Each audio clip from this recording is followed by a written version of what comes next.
Hey everyone, it's David coming to you today from my whiskey den here in central Ohio.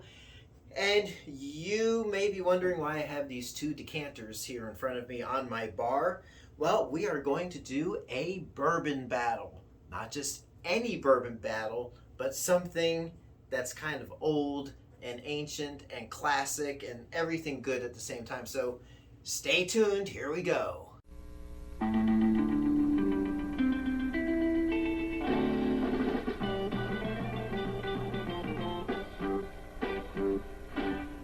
Now, you may be asking yourself and wondering, what's up with these decanters, Well, this one contained Ezra Brooks, which is 90 proof. This one contained an 86 proof of Jim Beam. The age statement on this one's like 8 1/3 years. I don't know what the age statement was on this. It could be a similar age statement.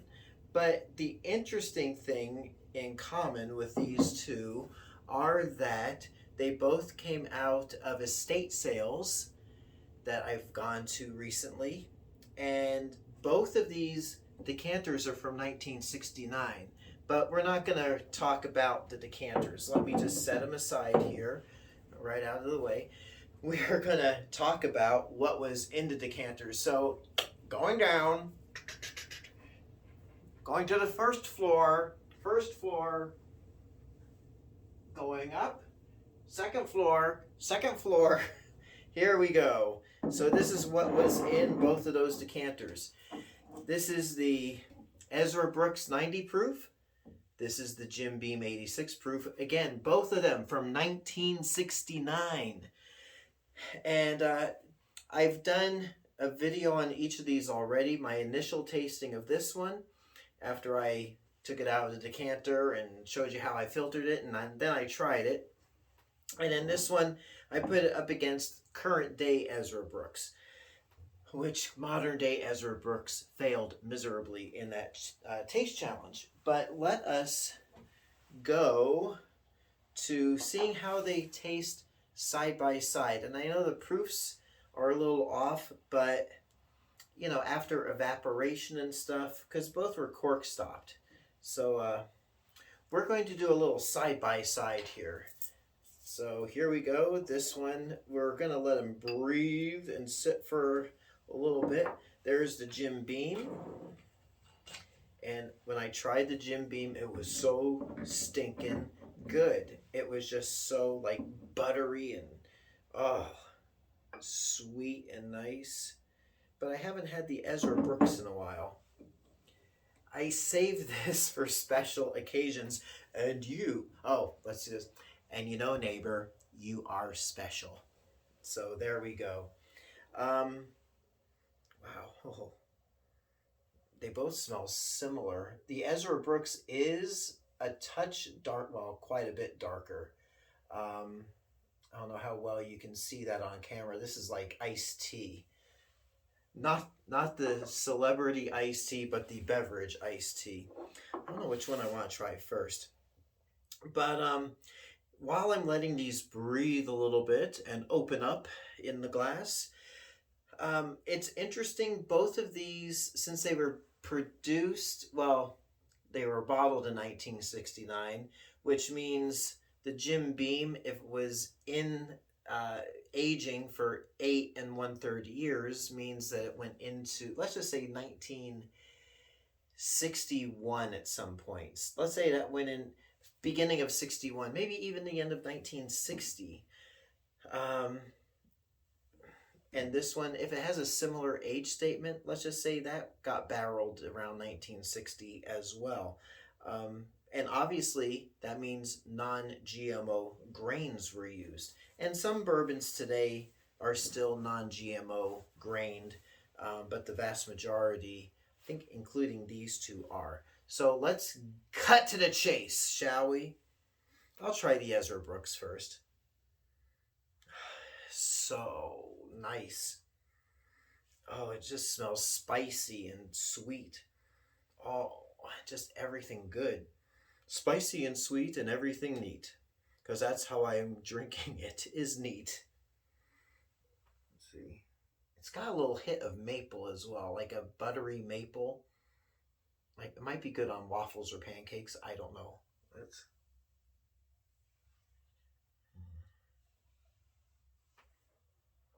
oh my gosh.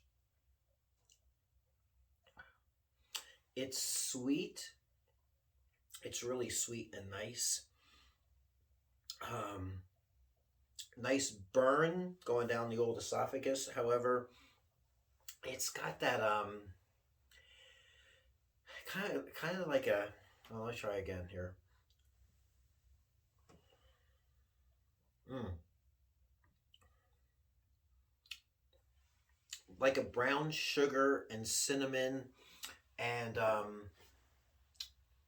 nutmeggy type of deal. Maybe like allspice um, with a hit of caramel.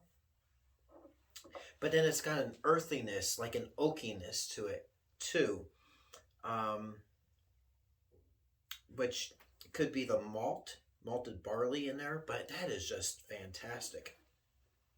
Um, let's do this because I don't want it. My friend Dave, I still have his oyster crackers here. So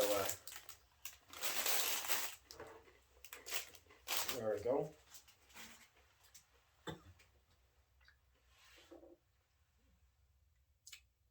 And now the Jim Beam.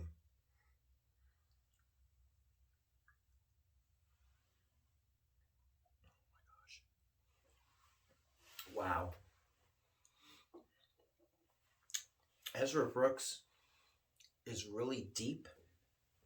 Like I said, spicy and everything. This is very buttery.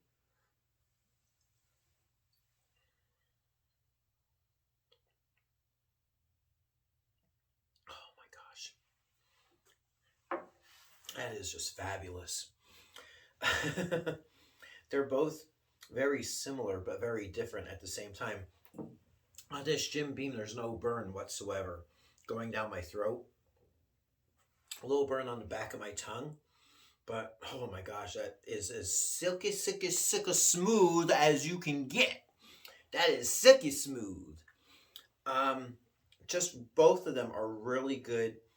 The Jim Beam, it's not harsh. My wife had told me some time ago, because I find these bottles every now and again. She's like, don't tell people that you're finding old Jim Beam bottles. And I understand her logic because, you know, Jim Beam today is really not a premium bourbon. This is like your starter bourbon. But this older stuff, I mean, again, this was aged 8 years minimum, 100 months. And it's just fantastic. And just really smooth and nice. It's a high-end bourbon. And if that's what they were making back then, man, they had it good. Although bourbon was on the decline back then, hence the decanters, which we'll probably get into in another video. But no clear favorite. They're both similar but very different. Ezra Brooks has a better depth of flavor. It's a deeper, richer type of bourbon, whereas this Jim Beam is so smooth and drinkable. It's so nice. So if you ever do hit estate sales and you see these sealed decanters, grab one if you want. You will not be disappointed with what's inside. So until next time, it is me, David, coming to you from my whiskey den, and I hope your next pour is your best pour. We'll catch you next time. Thanks for watching. Hey everyone, if you like what you see, please like and subscribe so you can be notified of future videos as they drop. Thanks for watching.